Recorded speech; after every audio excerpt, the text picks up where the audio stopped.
नमस्कार, मैं doctor Shairi Sharma, department of geography, government PG college.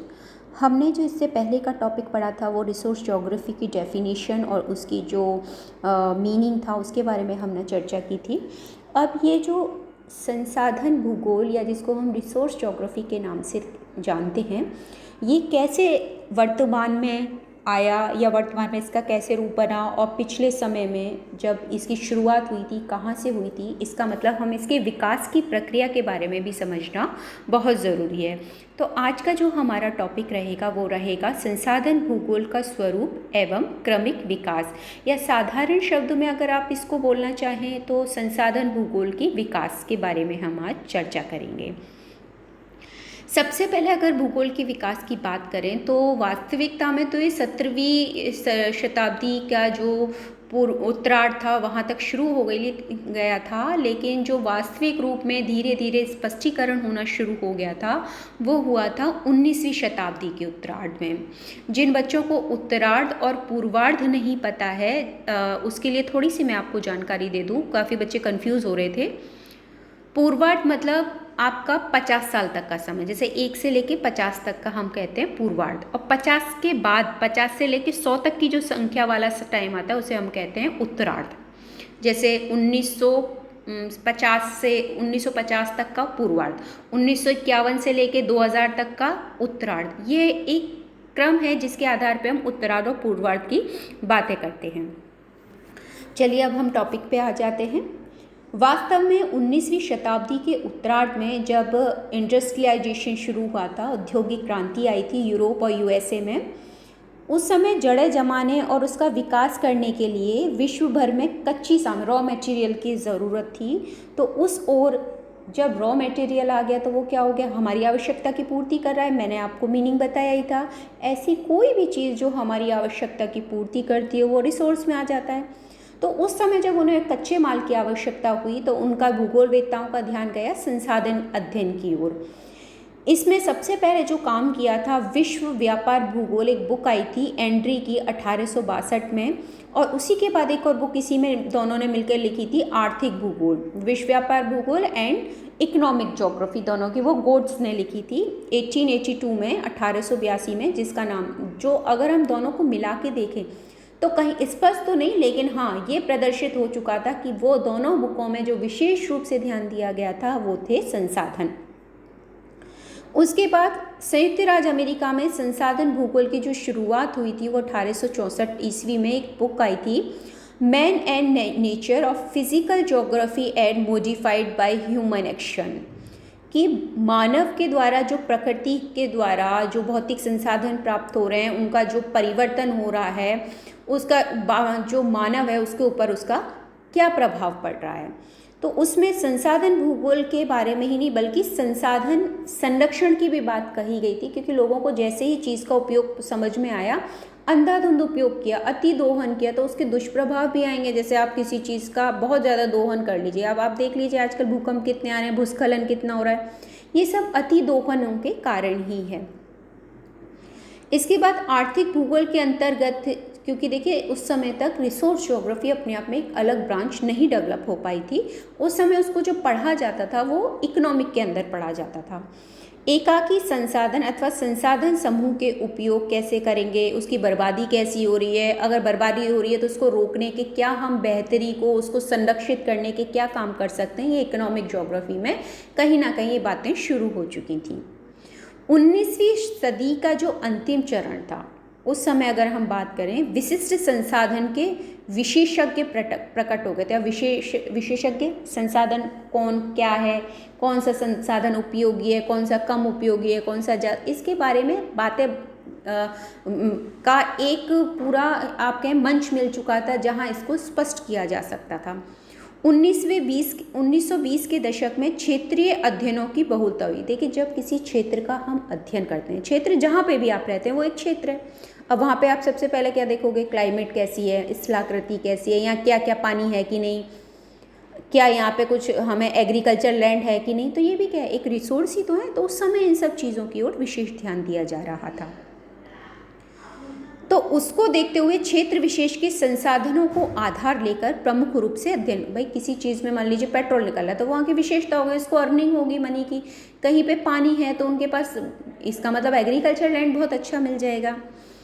इन सब को ध्यान में रखते हुए वहाँ से अध्ययन शुरू हुआ। 1960 ईस्वी के पश्चात संसाधन भूगोल एक स्वतंत्र शाखा के रूप में निकल के आ गया था, क्योंकि उस समय देखिए बहुत तेज़ी से क्या हो रहा था, इंडस्ट्रियलाइजेशन हो रहा था, और उस दौर में सिर्फ संसाधनों का दोहन अधिक होने लगा, क्योंकि देखिए कच्चा माल बहुत ज़्यादा डिमांड हो रही थी इंडस्ट्रीज़ के लिए, तो उसके कारण क्या हो रहे थे, बहुत सारे दुष्परिणाम हो रहे थे, पॉल्यूशन बहुत टाइप के, अपरदन और पर्यावरणीय समस्याएं भी आ रही थी, जिसके कारण अब वैज्ञानिक और भूगोलवेत्ताओं का चिंतन का विषय हो गया कि सिर्फ संसाधन मिल रहे हैं, उनको दोहन तो करना है, लेकिन इतना दोहन ना कर दें कि वो आने वाले समय में हमारी मृत्यु का कारण बन जाए। तो इसलिए उनके संरक्षण की ओर विशेष ध्यान गया। 1970 में जो बात हुई, क्लब ऑफ रोम, यहाँ वृद्धि की सीमाओं का एक बुक आती है, वहाँ पे एक इसका पब्लिकेशन हुआ था, और भूगोलवेत्ताओं के द्वारा संसाधन संरक्षण की आवश्यकता की ओर विशेष ध्यान दिया। देखिए आज भी चाहे हम ज्योग्राफिकल पॉइंट ऑफ व्यू से बात कर लें, चाहे हम साइंटिफिक पॉइंट ऑफ व्यू से बात कर लें, कहीं ना कहीं अगर हम अपने एनवायरनमेंट को सिक्योर नहीं करेंगे तो डैमेज का जो सिस्टम है वो एनवायरनमेंट पे नहीं होना, वो कहीं ना कहीं ह्यूमन बॉडी पे आना ही है। आप देख लीजिए क्लाइमेट चेंज हो रहे हैं, कहीं रेनफॉल बहुत ज़्यादा हो रही है तो बाढ़ें आ रही हैं, कहीं कम हो रही हैं तो वह सूखा पड़ रहा है, भूकंप आ रहा है, ज़मीन को हमने अंदर तक इतना खोद दिया है कि खोखली हो गई है। अब आप बताइए, सॉरी,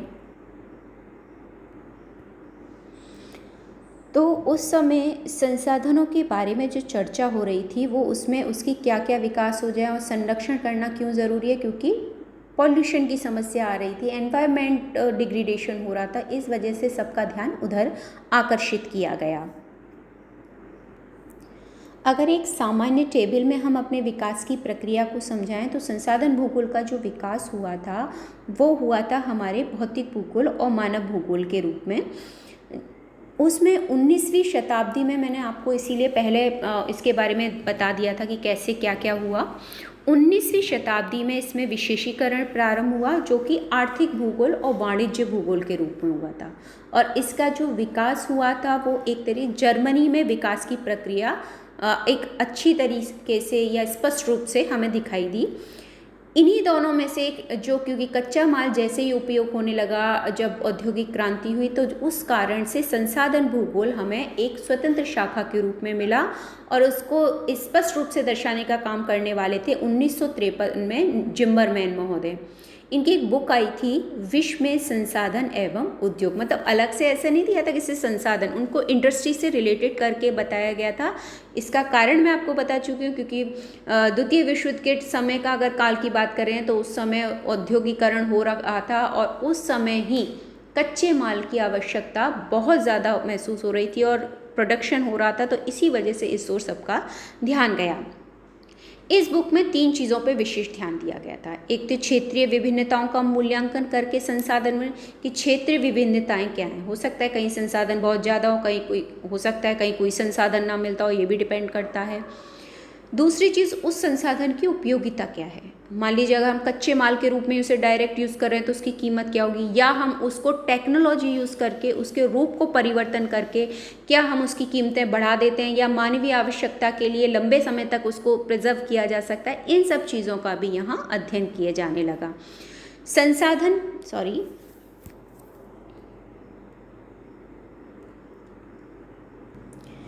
और तीसरा था संरक्षण के पक्षों का अध्ययन। अब मैंने बार बार कहा, कोई भी चीज़ होगी, जो भी पॉल्यूशन हो रहा है, डिग्रेडेशन हो रहा है, जो भी एनवायरमेंटल इश्यूज़ हो रहे हैं, वो बहुत इंपॉर्टेंट हो गए थे, क्योंकि आने वाले समय में वो विकराल रूप में हमारे सामने आने लग गए थे। तो अब जितने भी रिसोर्सेज थे उनको हमें बचाना ज़रूरी था, क्योंकि कई संसाधन ऐसे थे जो हमें कंटिन्यू मिल सकते थे, जो हमें एनवायरनमेंट दे रहा है, जैसे हमें सूर्य का प्रकाश है, पानी है, हवा है, ये हमें मिलते रहेंगे। लेकिन कुछ संसाधन ऐसे हैं जो नाशवान है, जैसे कोयला है, पेट्रोल है, चांदी है, सोना है, ये आप निकाल लेंगे ज़मीन में से तो वो दोबारा तो बन नहीं सकते, लाखों करोड़ों वर्षों में जाके ये बने हैं। तो ऐसे संसाधन जो नाशवान हैं उनके जो उपयोग है उसकी सीमा को निर्धारित करना और उनके आने वाले भविष्य पीढ़ी जो है उनके लिए भी सुरक्षित रखने की प्रक्रिया को भी ध्यान में रखा जाने लगा। वर्तमान समय में अगर हम बात करें तो संसाधन के अंदर हम ऐसा नहीं कि संसाधनों की बात करेंगे, क्योंकि संरक्षण भी जुड़ चुका था। तो मानव की क्रियाएं और प्राकृतिक पर्यावरण आपस में किस प्रकार संबंधित होकर अपना विकास कर सकते हैं, इसको भी संसाधन भूगोल में सम्मिलित किया गया था। अगर हम भारत में संसाधन भूगोल के विकास की बात करें तो सबसे फर्स्ट ऑफ ऑल बात करें, भारत में सबसे पहले जो भूगोल डिपार्टमेंट, ज्योग्राफी डिपार्टमेंट खुला या ज्योग्राफी के बारे में चर्चा पढ़ाई शुरू हुई थी अलीगढ़ मुस्लिम यूनिवर्सिटी AMU में, जो कि हमारे यहाँ हमारी जो स्वतंत्रता है उससे पहले ही शुरू हो गई थी। भारत में संसाधन भूगोल का विकास जो शुरू हुआ वो 1960 के दशक में national council of applied economic research में NCAER ने लगभग सभी राज्यों के टेक्नो इकोनॉमिक सर्वे प्रकाशित किए, जो संसाधन सर्वेक्षण की दिशा में मील का पत्थर कहे जा सकते हैं। लेकिन ये जो काम करने वाले थे उसमें जोग्राफर कहीं भी इन्वॉल्व नहीं थे, तो एक तरीके से साइंटिफिकली एक काम किया गया था, लेकिन रिसोर्स से संबंधित था, तो वहाँ से हम इसकी शुरुआत मान सकते हैं। लेकिन इसी दशक में कलकत्ता में नेशनल एटलस संगठन की स्थापना प्रोफेसर SP चटर्जी के निर्देशन में हुई। इस संगठन ने देश के विभिन्न राज्यों एवं क्षेत्रों के तत्वगत मानचित्र प्रकाशित किए, जो संसाधन भूगोल के क्षेत्र में महत्वपूर्ण योगदान माने जा सकते हैं। तो अगर हम बेसिकली कहें कि भारत में संसाधन भूगोल को भूगोलवेत्ताओं द्वारा कब से ध्यान दिया जाने लगा या प्रमुख रूप से शामिल किया गया ज्योग्राफी में, तो वो हमारा 1960 के दशक के आसपास ही था। लेकिन इसको स्टार्ट करने वाले का कौन सी संगठन था? नेशनल एटलस जो ऑर्गेनाइजेशन थी उसके द्वारा इसको काम शुरू किया गया था। तो इस तरीके से भारत में संसाधन भूगोल का भी भूगोल की शाखा के रूप में उदय हो गया था। आज हमने जो अपना ये टॉपिक पढ़ा है वो संसाधन भूगोल के विकास, मैंने आपको टेबल के माध्यम से भी बता दिया, लैंग्वेज में भी बता दिया किस तरह पूरे विश्व में संसाधन भूगोल के विकास की प्रक्रिया और इंक्लूडिंग इंडिया, उसके बारे में हमने चर्चा की है। तो आज का टॉपिक हमारा यहीं ख़त्म होता है। अगले टॉपिक हम पढ़ेंगे संसाधनों का वर्गीकरण। अगली क्लास में हम फिर मिलेंगे। आज की क्लास हमारी यहीं समाप्त होती है। नमस्कार।